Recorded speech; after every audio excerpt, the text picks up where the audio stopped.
Well, hi. Welcome to Ganny's Storytime. I've been reading stories for children for a long time, but let me tell you, I have never read this book before, and my Aunt Barbara had told me that I needed to read this, and so that's what I'm going to read for you tonight, and this is called Where the Wild Things Are.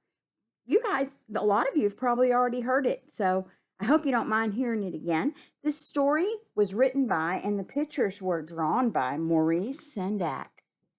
It's Where the Wild Things Are. And here starts with the pictures. Oh, those things do look wild. Look at their claws and their feet. And he's got scales and a tail. Whew, looks kind of wild to me. The night Max wore his wolf suit, and he made mischief, one of kind and another. This boy seems to want to make mischief. He's chasing this dog, poor little puppy. He's made a hut here, it looks like. His mother called him Wild Thing. And Max said, "I'll eat you up." So he was sent to bed without eating anything. Don't talk to your parents like that. Or your grandparents or your aunt and uncle, really, or any adult. That very night, in Max's room, a forest grew. A forest has trees, and it looks like grass is growing on his carpet, and the moon's out. So yes, it grew and grew. Look at the trees that have grown and grew until his ceiling hung with vines and the walls became the world all around. All that. The walls became the world all around, and an ocean tumbled by with a private boat for Max. Look at that. An ocean grew in his room. He's got a boat and everything with his name on it. He's still wild. And he sailed off through the night and day. And in and out of weeks, and almost over a year, to where the wild things are. Now look at that. Woo! That is one dandy of a sea monster. Wild waves, and he's in his boat.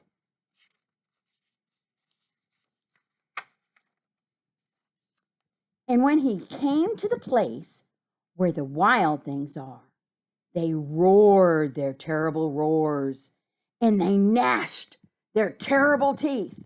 I'm sure he's roaring and gnashing their teeth as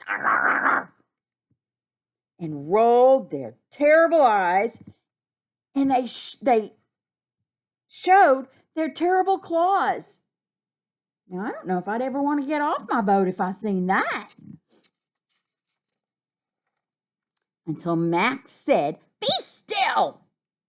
And he tamed them with the magic trick of staring into all their yellow eyes without blinking once.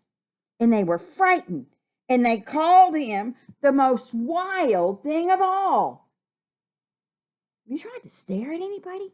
You stare, you look, and the longer you look, you want to blink. Well, he didn't blink, not one time. They called him the most wild thing of all, and they made him the king of all wild things. Look, they gave him a crown and a scepter, and he's sitting there, and he's the king, and he's even bowing to him. "And now," cried Max, "let all the wild rumpus begin." Let's see what happens. Oh my goodness. Talk about wild. And Max is right there in with them. Look at their teeth, their claws, their fur, their hair. I'm sure they're going, "Rawr!" And they're howling up at the moon. What else happened? They're swinging from vines and branches. Look at him, Max, swinging right along with them. He's right here, having just as much fun. I don't know if I can swing from trees anymore, but they could. And look, at Max is even riding around on them, almost like kind of a wild thing parade. But it looks like he's having a grand old time. And the littlest one is the king. Now stop, Max said, and he sent the wild things off to bed without their supper. And Max, the king of all wild things, was lonely, and he wanted to be where someone loved him best of all. I wonder where that is. Where would someone love you best of all? Then, all around from far away across the world, he smelled good things to eat. Stuff is cooking and it's good. You can smell it. He smelled good things to eat. So he gave up being king of where the wild things are. He said, I don't think I want to be king anymore. I want to go where that smell is. But all the wild things cried, oh, please don't go. We'll eat you up. We love you so. And Max said, no. They're saying, don't go. The wild things roared their terrible roars and gnashed their terrible teeth and rolled their terrible eyes and showed their terrible claws. But Max stepped into his private boat and he waved goodbye. They didn't want him to go. So Max waved goodbye. And he sailed back over a year and in and out of weeks and through a day. He's sailing back and ran into the night of his very own room where he found his supper waiting for him. Right over here, his supper's waiting for him. And guess what? And it was still hot. His mama had put his food in his room, his supper, but you don't talk to adults like that. You don't talk ugly to anybody. But anyway, this is a Scholastic book, and they're the ones who made sure this was published. So you and me could both read it. They thought it was a pretty cool story, and I hope it was a good night story for you.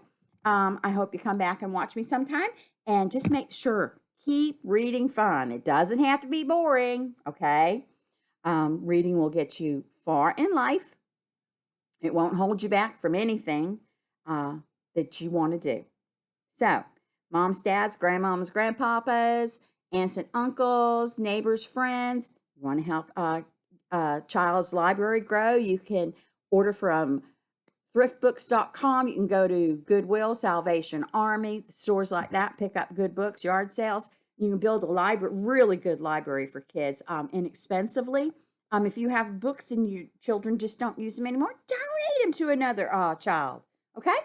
Anyway, good night. I want to tell my Hash Brown Madiddlin and Jumpin' Jack, who were here last night, I want to tell them, good night, Granny loves you.